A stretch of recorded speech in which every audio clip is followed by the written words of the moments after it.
Достор, амансыздарбы? Мен 4-ші қабатқа шығып келдім, 4-ші қабат.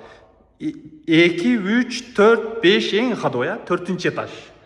Bir бөлмө, 2 бөлмө болып жасалыптыр.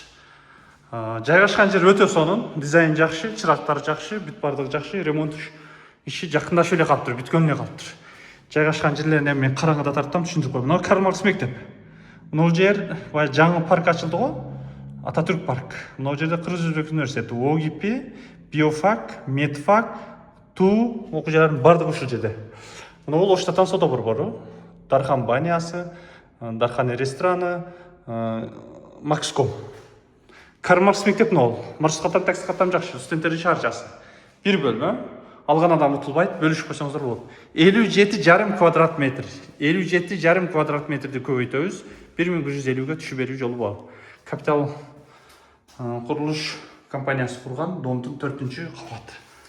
Сырткы эшик, темир эшик, бирок эшик, электр жолдор тартылган. Ремонт иши полу калыптыр, потолоктор почти бүтүп калыптыр. Бул жака жаткан. Эшикти коесуз, бул жакта жакындашыптыр, монтаждар бүтүптүр. Бул ашкананын орду. Ашкана бул жер, бул жага тендерди токтоочу бөлмөсү болот. Демек, 2 бөлмө болуп жасалган. Газ, свет, суу, отопление бүт бардыгы жакшы. Бул жагы мына тендер токтоочу бөлмө. Панорамный вид сонун, Карл Маркс мектеп 100 метр. Бөлүшүп койсоңуздар болот, алам деген агым достор. Сизге буйрусун, сизге. Азыр Капитал стройдун 4-чү кабатынан bir бөлмө тарттык. Мына Карл Маркс мектеби. Бул жагы студенттер шаарчасы. Маршрут каттан, такси каттан абдан ыңгайлуу. Мына жер Дархан баня, Оштатан соода борбору, Макском өтө ыңгайлуу. Алган адам